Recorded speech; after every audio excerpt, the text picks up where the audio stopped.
이제 우리 다 함께 일어나셔서 우리 하나님 말씀 같이 봉독합시다. 하나님의 사람 엘리사의 사원 게하시가 스스로 이르되 내 주인이 이 아람 사람 나아만에게 면하여 주고 그가 가지고 온 것을 그의 손에서 받지 아니하였도다.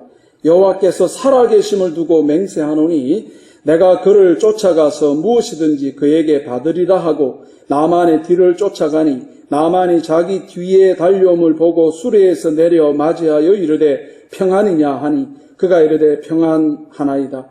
우리 주인께서 나를 보내시며 말씀하시기를 지금 선지자의 제자 중에 두 청년이 에브라임 산지에서부터 내게로 왔으니 청하건대 당신은 그들에게 은 1달란트와 옷 2벌을 주라 하시더이다. 나만이 이르되 바라건대 2달란트를 받으라 하고 그를 강권하여 은 2달란트를 두 전대에 넣어 매고 옷 2벌을 아울러 두 사환에게 지우매 그들이 게하시 앞에서 지고 가니라.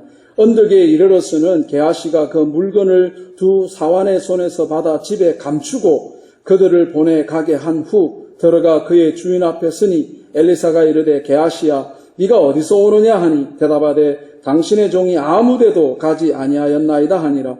엘리사가 이르되 한 사람이 수레에서 내려 너를 맞이할 때에 내 마음이 함께 가지 아니하였느냐. 지금이 어찌 은을 받으며 옷을 받으며 감람원이나 포도원이나 양이나 소나 남종이나 여종을 받을 때이냐. 그러므로 나아만의 나병이 내게 들어 내 자손에게 미쳐 영원토록 이르리라 하니 게하시가 그 앞에서 물러나오매 나병이 발하여 눈같이 되었더라. 아멘. 자, 오늘 제목을 보세요. 나만 좋고 싶습니다. 그런 제목을 가지고 오늘 열왕기하 5장에 나오는 하나님의 말씀을 우리 살펴보겠습니다. 요즘 신문 방송을 통해서 정치, 사회, 경제에 두드러지는 현상, 나만 좋고 싶은 그런 이기적인 행동을 보면서 우리 마음속에 사람이 어쩌면 저럴 수 있나 하는 그런 생각이 들면서 때로는 분노가 일어나기도 하고 짜증이 나기도 합니다.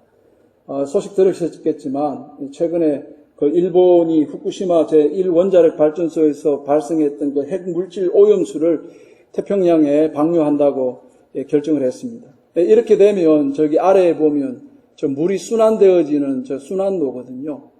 저기 보면 태평양 인근에 있는 모든 나라에 저 오염수가 다 영향을 가게 되고 방사능 피폭을 입게 될 가능성이 높아집니다.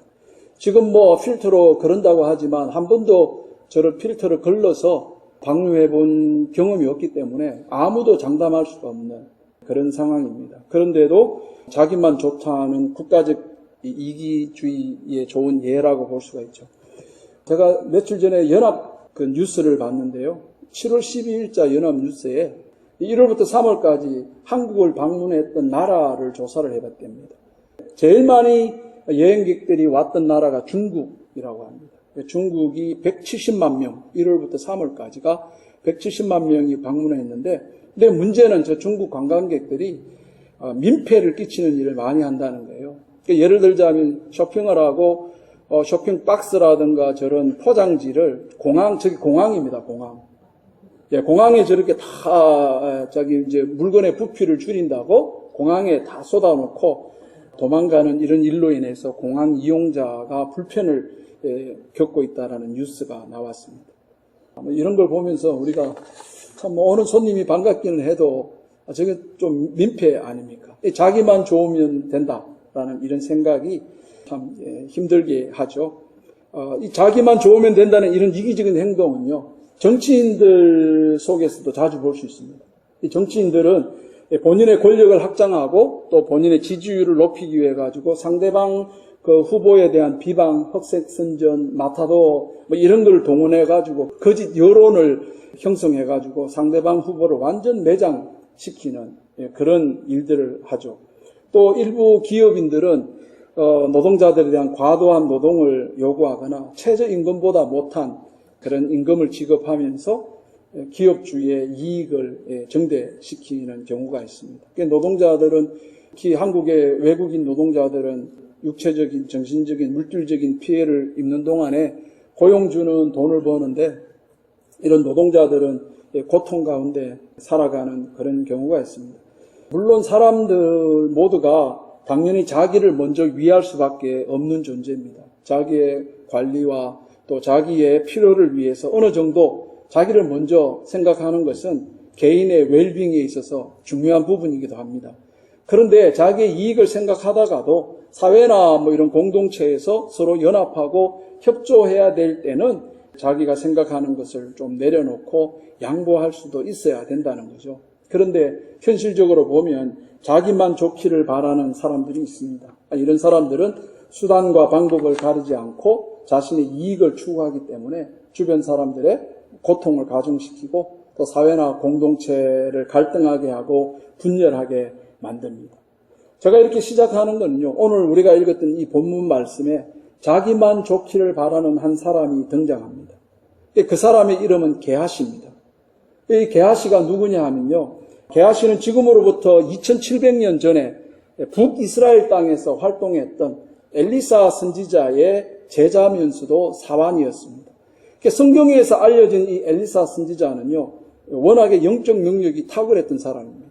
그 좋은 예를 들면 엘리사 선지자는 죽은 사람을 살리는 그런 능력도 있었고요. 또 남유다와 또 북이스라엘 왕국이 연합을 해가지고 모압과 전쟁을 할 때 사막을 통과해야 되는데 물이 다 떨어져 버렸어요. 사막에 물이 없다, 이거는 이제 전쟁해보나 마나 패전이거든요. 그래서 이거 굉장히 다급한 이 문제를 엘리사 선지자가 하늘의 지혜를 가지고 이 문제를 해결합니다. 또 이스라엘을 자주 침략을 했던 아수르 군대가 있었는데 이 아수르 군대가 야비하게 언제만 오느냐 하면 추수 때, 농사 다 지었고 이제 추수하려고 그러면 그때 쳐들어와가지고 다 뺏어가는 거죠. 근데 이거를 아수르 궁전에서 일어나는 군사작전 회의를 엘리사가 간파를 하고 이스라엘 왕에게 알려줘서 전쟁에서 피해를 줄이는데 큰 도움을 주기도 했습니다. 이런 엘리사 선지자와 함께 동고동락하면서 사역을 했기 때문에 이 게하시라는 사람 역시도 그냥 평범한 인물이 아니고 여러모로 탁월한 사람이었을 가능성이 높습니다. 게하시는 장차 엘리사의 뒤를 이어서 이스라엘 땅의 그 선지자로 또 활동할 준비를 하는 사람 중에 한 사람이었을 겁니다. 그런데 이런 게하시가 마음이 변질되어지는 사건이 하나 발생하게 되죠. 아수르라는 이 나라 군대 장관 나만이라는 사람이 있는데 이 사람이 문둥병에 걸렸습니다. 아수르에서는 이 문둥병을 치료할 의사가 없는 거예요. 그런데 이 나만 집에 이스라엘에서 잡혀온 어린 여자아이가 그 나만의 아내를 섬기는 종이 됐는데요. 이 어린 여자아이가 나만의 아내에게 무슨 얘기를 하느냐 하면 당신의 남편이 이스라엘의 엘리사 선지자를 만나면 당신의 병은 고칠 수 있다고 이런 얘기를 해주는 거예요. 그래서 이 나만은 이 얘기를 듣고 믿고 이스라엘에 가서 엘리사 선지자를 만나게 되고 나만은 그 엘리사 선지자가 해주는 처방을 따라서 요단강에 가서 7번 몸을 씻습니다. 그랬더니 정말 아기 피부처럼 문둥병이 싹 낫는 그런 기적이 일어났죠. 나만이 이게 너무 놀랍고 신기하고 감사한 거예요. 그래서 엘리사에게 살해를 하려고 했지만 엘리사는 받지 않습니다. 그 이유는 이 엘리사가 이방인 나만에게 하나님이 어떤 분인가를 알려주고 싶었던 거죠. 하나님만이 참 하나님이고 하나님은 이렇게 이방인에게도 은혜를 베푸시는 하나님을 알려주기를 원했습니다. 그런데 이 엘리사의 종 게하시는요, 스승의 이런 의도를 모른 채 나만이 가지고 왔던 그 재물, 그게 욕심이 나가지고 전부는 내가 다 못 받겠지만은 일부라도 내가 받아야 되겠다 이런 생각을 하고 여호와의 이름으로 맹세를 하는 이런 일까지 합니다. 그래서 열왕기하 5장 20절 보세요. 여호와께서 살아계심을 두고 맹세하는데 내가 쫓아가가지고 반드시 얻겠다고. 이 게하시가 눈이 먼 사람으로 묘사가 되고 있습니다. 여러분 게하시는 원래 이런 사람이 아니었거든요. 스승 엘리사의 사역에 동참하고 동력자고 보조자 역할을 하면서 누구보다도 많이 하나님의 살아계심을 체험한 사람으로 살고 있었기 때문에 이 엘리사의 제자로 산다는 것에 대한 자부심, 보람을 느꼈던 그런 사람입니다. 그런데 나만 좋다라는 이런 생각에 사로잡히게 되면서 스승의 체면이고 뭐고 하나님의 이름을 망령되이 쓰든 말든 그거에 관계가 없이 나만 좋으면 된다라는 이런 탐심이 게하시의 마음을 지배하게 되면서부터 게하시가 변질되기를 시작합니다. 어떻게 하더라도 나만 좋으면 되니까 어떻게든 뭐 금덩이와 은덩이를 자기 것으로 만들기 위해서 어떤 거짓말을 해야 될까에 머리로 가득 채우고 있는 거죠. 게하시 마음에 자기만 좋기를 바라는 생각이 지배하게 되니까요. 눈에 보이는 게 없어집니다. 지금까지 존경했던 스승 엘리사는 바보 같은 사람처럼 보이는 거예요. 세상 물정을 모르는 사람, 그 앞뒤가 꽉 막힌 사람, 융통성이 없는 사람으로 보이는 거예요. 아니 왜 준다는데 안 받냐 말이죠.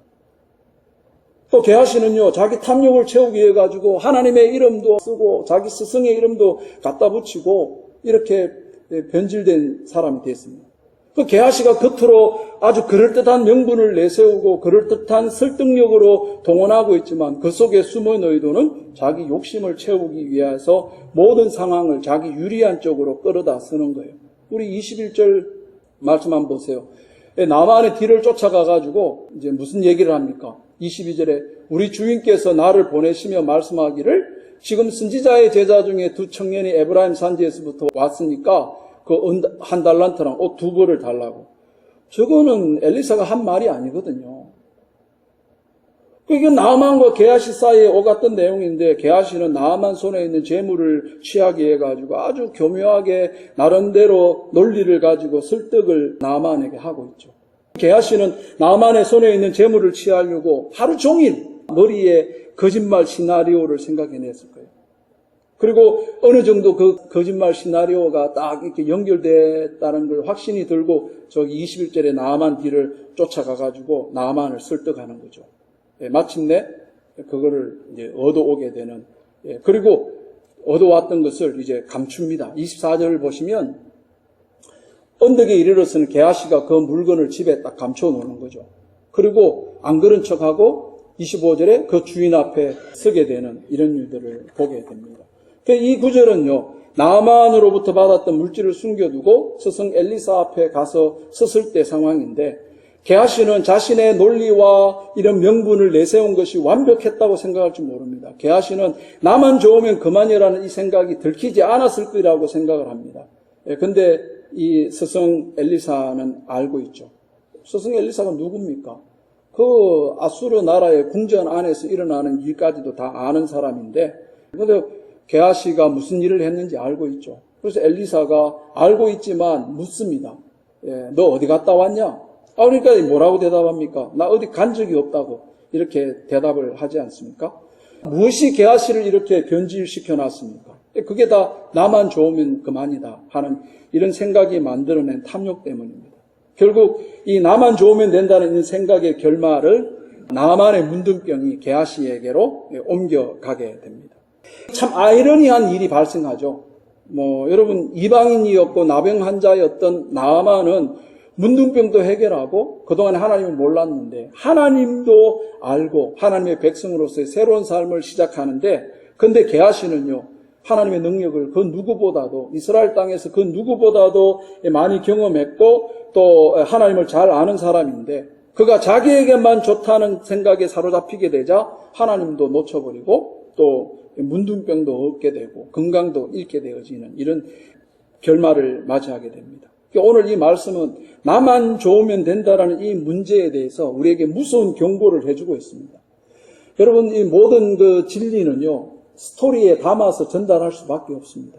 이 진리를 그냥 생것으로 나눠줄 수가 없거든요. 스토리에 담아서 그 스토리 속에 들어있는 진리를 우리에게 전달해주고 하는데, 오늘 이 사건을 통해서 그 사건 속에 들어있는 진리의 말씀, 도대체 우리에게 무슨 교훈을 주려고 할까? 그래서 오늘 이 말씀 속에 나만 좋으면 된다라는 이 문제가 우리에게 어떤 심각한 문제를 일으키는가를 생각해 보게 하는 거죠. 첫 번째로 여러분, 나만 좋으면 된다는 생각을 품으면요, 우리가 우리의 이성을 마비시켜가지고 분별력을 잃게 만들더라는 거죠. 여러분, 게하시가 어떤 사람입니까? 그가 변질되기 전에 하나님의 사람 엘리사의 시종이 됐다는 것에 자부심을 가지고 살았던 사람입니다. 엘리사는 북이스라엘 왕국에서 이름이 알려진 위대한 선지자고 참 믿음의 사람입니다. 그 사람 밑에서 후계자 수업을 받고 또 엘리사 사역을 돕고 함께 하나님의 살아계심을 증거하였기 때문에 게하시의 자부심은 너무도 컸습니다. 그런데 이 게하시가 갑자기 변질되기 시작합니다. 왜 그렇죠? 자기만 좋으면 된다는 생각이 그를 사로잡고 이것이 탐욕으로 이어져서 그를 주도하기 시작하면서 그는 분별력을 잃게 되어버렸습니다. 그러자 이전에 그렇게 멋있고 훌륭하고 존경했던 스승 엘리사가 바보같이 보이는 거죠. 그의 스승이 윗선을 떨고 있다고 생각을 한 겁니다. 게하시는요, 이 스승 엘리사가 나만이 재물을 주려고 하는데 왜 그걸 거절하냐. 참 세상 물정 너무 모른다. 앞뒤가 꽉 막혔다. 융통성이 이렇게 없나. 왜 그걸 거절하냐. 이 엘리사는요, 그 많은 제자들이 있었거든요. 선지 학교를 세웠고 많은 그 학생들이 있는데 그 학생들이 지금 쫄쫄 굶고 있어요. 너무도 먹을 게 없어가지고 힘들어하는데 아니 그걸 받으면 이 학생들을 배불리게끔 마음껏 배불리고 마음껏 공부할 수 있도록 해줄 수 있는데 왜 그걸 거절하는 거죠? 이 돈 받아가지고 잘 쓰면 되지. 왜 그 기회를 놓지? 하나님이 주신 기회지 않냐. 이런 생각이 들게 되는 거죠. 그래서 게하시는 어떻게 합니까? 하나님의 이름을 덜먹이면서까지 맹세하면서까지 이 재물을 얻으려고 하는 거죠. 그런데 게하시가 나아만으로부터 재물을 얻어내는 방법이 뭐죠? 거짓말입니다. 22절 보시면 우리 주인께서 나를 보내시며 말씀하시기를 이 엘리사가 말한 적이 없거든요. 게하시가 말하는 건 다 거짓말입니다. 저 속에 어디 진실이 있습니까? 그 게하시가 내세운 명분과 논리는요. 굶주리는 선지학교 학생들을 생각해가지고 저 돈 받으면 저 돈을 내가 유익하게 쓰겠다. 저 돈을 취하는 방법이 거짓말이었습니다. 여러분 어떻게 하나님의 뜻과 거짓말과 속임수가 일치할 수가 있습니까? 우리 십계명에 보세요. 십계명에 보면 이 도둑질하지 말라 그러잖아요. 거짓 증거하지 말라 그러잖아요. 또 내 이웃 것을 탐내기 위해 가지고 거짓말하지 말라고 말하지 않습니까? 그런데도 이 게하시는요 모든 걸 다 자기 위주로 생각하는 거죠. 자기가 원하는 것을 얻기 위해서 그럴듯한 구실을 만들고 아주 교활한 방법을 사용하면서 그러면서도 그게 뭐가 문제인지를 모릅니다. 여러분 이렇게 나만 좋으면 된다는 이런 생각은요 사람을 변질시켜서 무엇이 선이며 무엇이 악인지를 분별하게 하는 분별력을 마비시키죠. 게하시의 마음에 탐욕이 발동하기 시작하자 판단력이 흐려지고 지금 하나님의 이름을 망령되이 사용하고 스승의 이름을 팔아서라도 자기의 욕심을 채우려고 하는 위험한 시도를 하고 있고 이것이 얼마나 심각한 문제인가를 게하시는 못 느끼는 거죠. 여러분 나만 좋다는 이런 생각은요 하나님 앞에 사는 사람이라는 이런 자부심을 던져버리고 하나님 앞에 살고 있다는 이런 가치관 이걸 다 던져버리고 탐욕의 노예가 되는 걸음을 재촉하게 됩니다. 우리 인생에서 정말 중요한 것이 뭔가에 대한 판단력이 흐려지게 되는 거죠. 사랑하는 성도 여러분, 나만 좋으면 된다는 이런 생각을 우리 경계하셔야 돼요. 나만 좋다라는 이런 생각은요, 나를 탐욕으로 이끌게 되고요. 이건 우리의 이성을 마비시키고 내 인생뿐만 아니라 내 가족의 인생까지도 망가뜨립니다. 이번 한 주간 나만 좋다는 생각과 싸워서 승리하는 저와 여러분이 되기를 간절히 축원합니다. 우리 두 번째로 나만 좋으면 된다라는 이런 생각은요 하나님의 징계를 불러오더라는 거죠. 여러분 게하시의 절대되지 않는 이런 탐욕의 끝은 무시무시한 문둥병이었습니다. 27절 말씀에 보면 나만의 나병이 너에게 들어가서 네 자손에게 미쳐 영원토록 이를 것이다.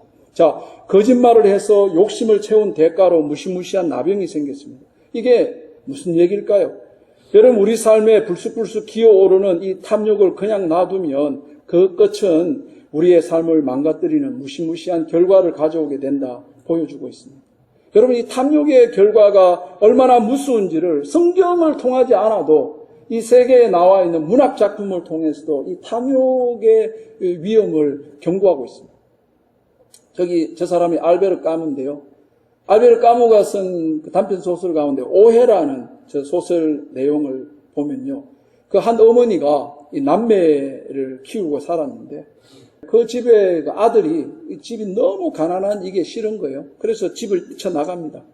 그래서 이제 어머니는 딸을 데리고 이 아들이 돌아오기를 기다리면서 고생해가지고 강변 곁에 있는 집을 하나 사가지고 여간업을 시작하게 됩니다. 이 가난 때문에 집을 나간 아들을 잊을 수 없었던 그 어머니와 그 여동생은 목표가 하나 있어요. 어떻게든 돈을 많이 모으는 거예요. 그리고 그 돈을 많이 모으기 위해서 무서운 범죄를 저지릅니다. 모녀는요, 이 투숙객에게 음식을 갖다 주면서 수면제를 타서 잠든 틈에 그 사람을 죽이고 돈을 빼앗는, 그렇게 돈을 벌기 시작합니다. 그러던 어느 날 집을 나갔던 아들이 성공을 했어요. 좋은 옷을 입고 나타난 거죠. 근데 오랜만에 어머니와 누이 동생에 있는 마을로 찾아와서 어머니와 누이 동생을 깜짝 놀라게 해줘요. 서프라이즈 해주려고 이제 자신의 신분을 감춘 채 투숙을 하게 되죠. 하지만 그 모녀는 돈 많아 보이는 이 남자를 자기 아들이며 오빠라는 생각을 전혀 못합니다. 그래서 그날 밤도 늘 하던 방법으로 음식에다가 수면제를 먹여서 잠재우고 죽이고 돈을 빼앗고 강물에 던져버립니다. 그리고 이 청년의 짐을 뒤지던 이 모녀는 그 안에서 나온 신분증을 보고 깜짝 놀라죠. 자기들이 살해한 남자가 바로 자기들이 그렇게 기다리던 아들이고 오빠였기 때문입니다. 그래서 결국 자기 손으로 자기 아들을 죽인 이것 때문에 너무 죄책감이 느껴졌던 이 어머니도 강물에 뛰어들어서 자살을 하고 딸도 역시 그 어머니 뒤를 따라갑니다. 여러분, 이런 그 문학 작품에도 이 탐욕, 자기만 편하면 된다라는 이런 생각을 경고를 보내고 있습니다. 여러분, 인간의 탐욕의 끝은 무시무시한 겁니다. 게하시가 절대 되지 않은 이런 탐욕의 끝은요, 무시무시한 나병이었습니다. 여러분, 이 나병이 무서운 거는요, 고통을 못 느낀다는 거예요. 고통을 못 느끼기 때문에 손가락이 떨어져 나가고 발가락이 떨어져 나가도 멈추지를 않는 거예요. 그 나병 치료의 전문가인 콜 브랜드 박사가 인도에 유독 나병 환자가 많다라는 얘기를 듣고 그곳에 이제 의료 봉사 활동을 가서 경험한 건데, 나병을 가진 한 소년이 꽉 잠긴 그 병뚜껑을 열기 위해서 손을 딱 비트는데 그 아이의 손가락에 뼈가 피부를 뚫고 나오는데도 그런데도 이 병뚜껑 비트는 것을 멈추지 않고 계속 시도를 하는 걸 보고 깜짝 놀랐다는 거예요. 이 고통을 못 느끼니까 뼈가 지금 피부를 뚫고 나오는데도 멈추질 않는 거예요. 이 콜브랜드 박사가 이 나병 환자가 많은 어느 인도 마을에 도착해서 살펴보니까 그 마을 사람들 특징이 있더라는 거예요. 손가락, 발가락이 다 없더라는 거예요. 그래가지고 그 원인을 찾아보니까 밤에 쥐가 자는 동안에 그 손가락, 발가락을 다 뜯어먹는데 이 고통을 못 느끼니까 그냥 그 자다가 손가락, 발가락 잃은 환자가 많더라는 거죠. 여러분, 이 통증은요, 이 고통은요, 하나님 우리에게 주신 선물입니다. 여러분, 이 고통이 있다는 그것은요, 우리를 살리는 거예요.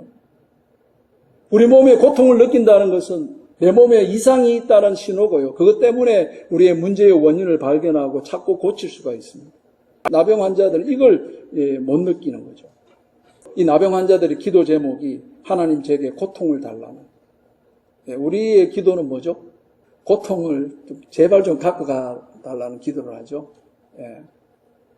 여러분이 하나님의 말씀을 듣다가 그게 마음에 찔리고 마음이 상하고 기분 나쁜 걸 느끼는 것은요, 여러분 살아있다는 겁니다.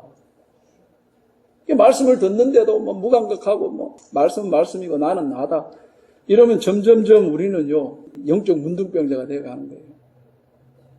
여러분, 이 게하시는요, 이 고통을 느끼지 못하는 병에 걸립니다. 이제 그의 모든 감각기관은 마비가 될 것이고요. 피부 어딘가가 찢어져가지고 피를 줄줄줄 흘려서 과다출혈로 죽게 되는 것도 모르고 죽어갈 거라고. 그리고 그의 양심 또한 마비가 되어가지고 끝도 없는 욕심에 사로잡혀서 일생을 보내게 될 것입니다. 여러분, 나만 좋으면 된다는 이런 생각, 이 탐욕을 그냥 놔두면 그 끝은 우리의 삶을 망가뜨리게 되는 무시무시한 결과를 가져온다. 나만 좋으면 된다는 생각을 그냥 놔두면 우리의 양심은 나병 환자처럼 아픔을 느낄 수 없고 결국 망하게 되어지는 것입니다. 나는 안 그래. 나는 예외다. 그런 생각하지 마십시오. 여러분, 이 엘리사 선지자 밑에서 교육받은 이 게하시가 하나님의 능력을 그렇게 많이 경험하고 체험했던 이 게하시가 변질되어 넘어간다면 나는 안 그래라고 어떻게 보장하겠습니까? 예수님의 제자 가룟 유다도 보세요. 그 놀라운 서성 밑에 있던 가룟 유다도 예수님을 배신해서 은 30에 팔지 않습니까? 남은 편하면 된다는 이런 사단의 속임수에 나는 안 넘어갈 거다. 장담할 수가 없습니다. 우리가 더 많은 걸 소유하면 더 나은 인생을 살 수 있다라고 이런 사탄의 속임수에 넘어가지 마십시오. 예수님은 누가복음 12장 15절에 이렇게 말씀하죠. 삼가 모든 탐심을 물리쳐라. 예, 사람의 생명이 그 소유에 넉넉한 데 있지 않다고 말씀하십니다. 예수님은 온갖 탐욕, 모든 탐욕, 그죠? 모든 탐심을 물리치라 그러잖아요. 예, 탐심도 참 여러 종류가 있다는 거예요. 그래서 여러분, 우리가 재산이 차고 넘치더라도 그 재산 속에 우리의 생명이, 달려있는 게 아니다 말씀하고 있습니다. 그런데도 사람들은요, 나만 좋으면 된다라는 생각으로 이 욕심에 사로잡혀가지고 모든 것을 자기 유리한 쪽으로 해석하다가 결국 파멸에 이르게 되어지는 거죠. 자기만 좋으면 된다라는 생각에 사로잡히면 끝도 없이 우리는요, 자기 이익을 얻으려고 이런 명분 저런 명분을 생각해냅니다. 그리고 온갖 좋은 걸로 포장을 하죠. 그래서 또 자기가 원하는 것을 얻어내기도 합니다. 그런데 그 끝은 뭐라고요? 나병입니다. 양심이 마비가 되고 일이 잘못되어져 가는데도 그 고통을 못 느끼는 영적 나병 환자가 되어져 가는 거죠. 사랑하는 성도 여러분, 나만 좋으면 된다는 이 생각을 가볍게 여기지 마시기 바랍니다.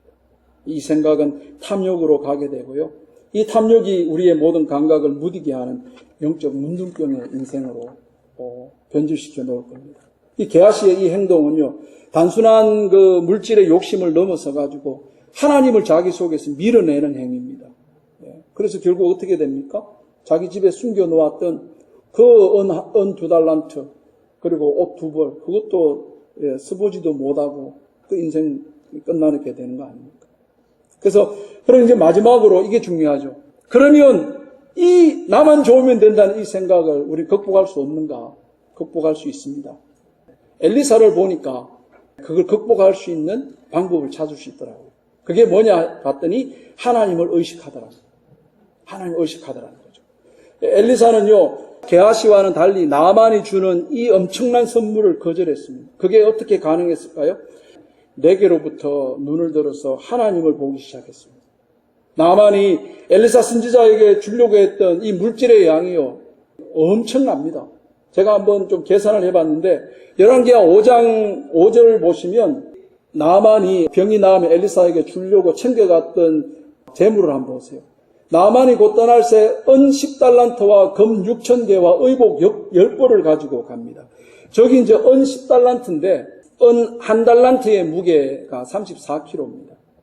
그러면 10달란트면 340kg 아닙니까? 이게 어느 정도 가치가 있느냐 하면 가룟 유다가 예수님을 팔 때 은 몇 세겔로 팔죠?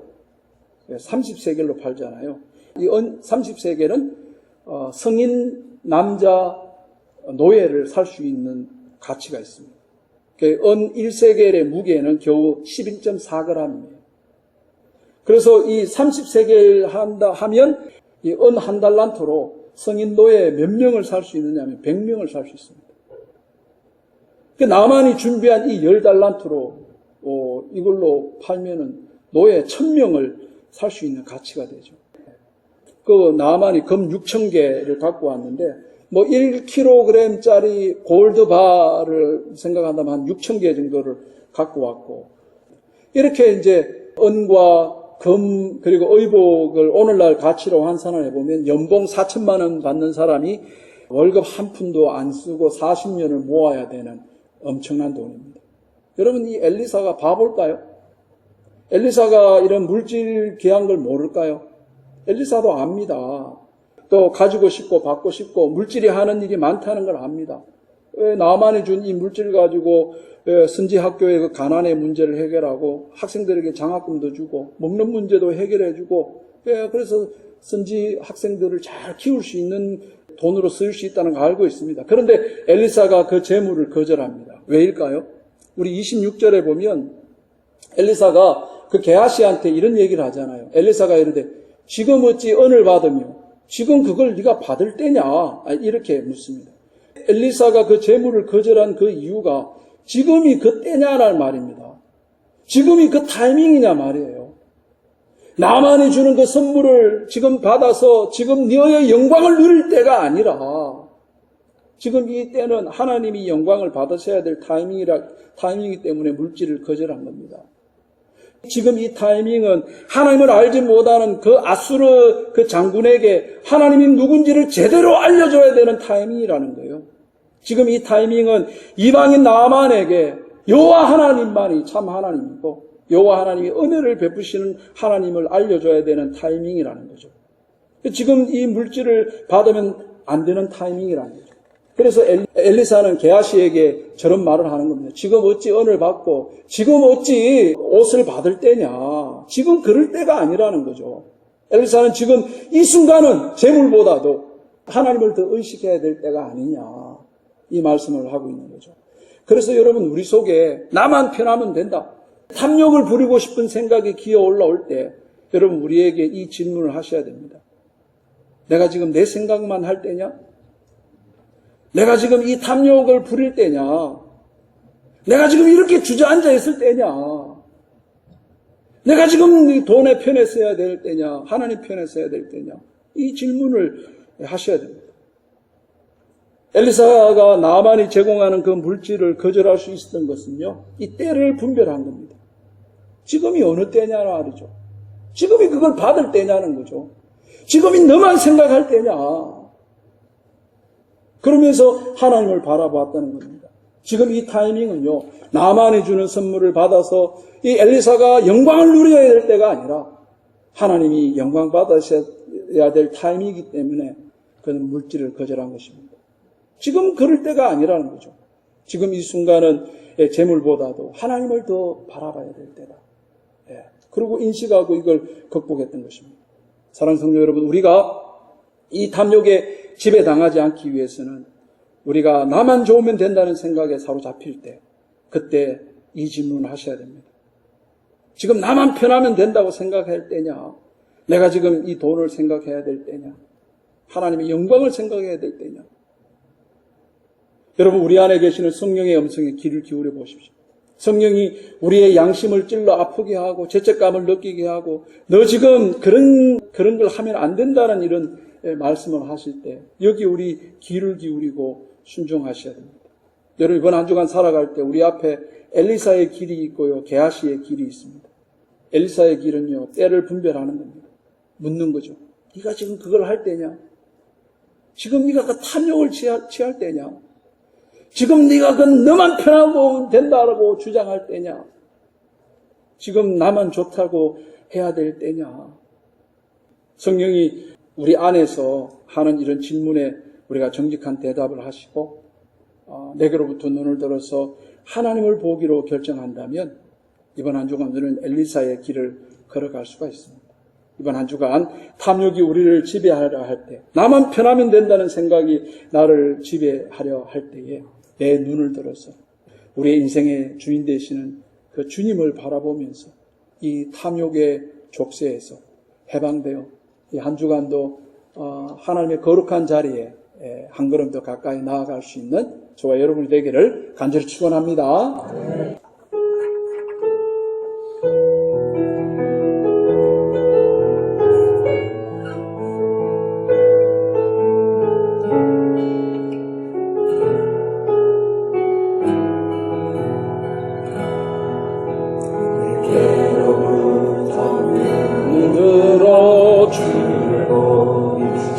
시작할 때 주의 길을 보게. 그렇습니다. 우리의 마음을 돌이켜 주를 봅시다.